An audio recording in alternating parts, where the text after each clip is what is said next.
Gaza पट्टी पर घेराबंदी। हमास द्वारा किए गए घातक हमले के बाद पिछले 5 दिनों से गाजा पट्टी इजरायल की तीव्र बमबारी का केंद्र रही है। मानवाधिकार समूह इस क्षेत्र के 2.3 मिलियन निवासियों की सामूहिक सजा के रूप में इसकी निंदा कर रहे हैं। गाजा की स्थिति मानवीय संकट के कगार पर है। अस्पतालों में भीड़ है और इजरायल की 16 साल की घेराबंदी के कारण क्षेत्र पूरी तरह से नाकाबंदी का सामना कर रहा है। गाजा पट्टी एक झलक। 365 वर्ग किलोमीटर के छोटे से क्षेत्र में 2.3 मिलियन लोगों का निवास स्थान इसे विश्व में सबसे घनी आबादी वाले स्थानों में से एक बनाता है। जनसंख्या घनत्व 5,500 व्यक्ति प्रति वर्ग किमी है, जबकि इजरायल में ये 400 व्यक्ति प्रति वर्ग किमी है। लगभग 65% जनसंख्या 24 वर्ष से कम आयु की है, जिसमें पुरुषों और महिलाओं दोनों के लिए औसत आयु 18 वर्ष है।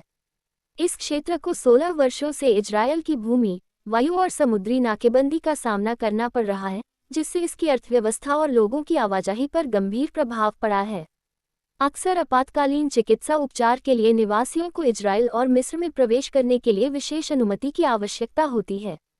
गाजा की बेरोजगारी दर 45% है, जो विश्व में सबसे अधिक है। स्कूलों और अस्पतालों पर वर्षों से चल रहे इजरायली हवाई हमलों के कारण शिक्षा और चिकित्सा उपचार तक पहुंच बाधित हो गई है। इजरायली नाकाबंदी के कारण फिलिस्तीनी और कार्यकर्ता अक्सर गाजा को दुनिया की सबसे बड़ी खुली हवा वाली जेल कहते हैं। यहाँ की अधिकांश आबादी मुस्लिम है तथा एक छोटा सा ईसाई अल्पसंख्यक है।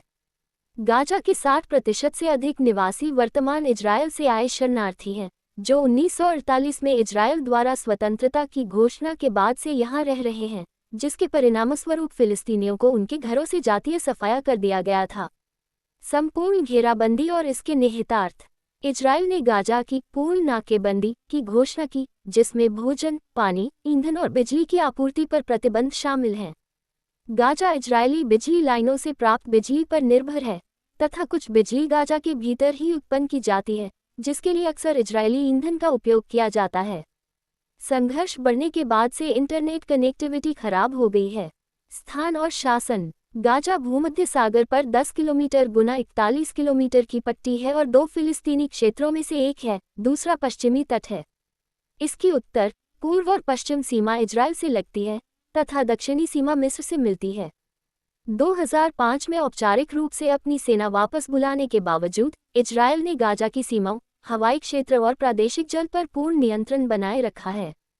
गाजा पट्टी की सीमाओं को 1949 के मिस्र इजरायल युद्ध विराम समझौते में परिभाषित किया गया था।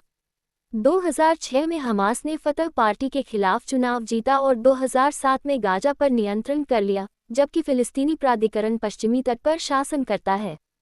2005 के बाद से इजरायल ने गाजा में कम से कम 6 बड़े सैन्य हमले किए हैं, जिनमें 2014 का हमला सबसे क्रूर था। चल रहे संघर्ष की जड़ें। हमास, जो इजरायल को मान्यता नहीं देता, 1967 की सीमाओं के आधार पर एक स्वतंत्र फिलिस्तीन चाहता है तथा गाजा की नाकाबंदी और फिलिस्तीनी क्षेत्रों पर इजरायल के कब्जे को समाप्त करने की मांग करता है। इजरायल ने 1993 के ओस्लो समझौते का उल्लंघन करते हुए फिलिस्तीन में बस्तियों का विस्तार जारी रखा है, जिस पर हमास ने हस्ताक्षर नहीं किए थे। इससे तनाव बढ़ा है और भविष्य में फिलिस्तीनी राज्य की संभावना को खतरा है।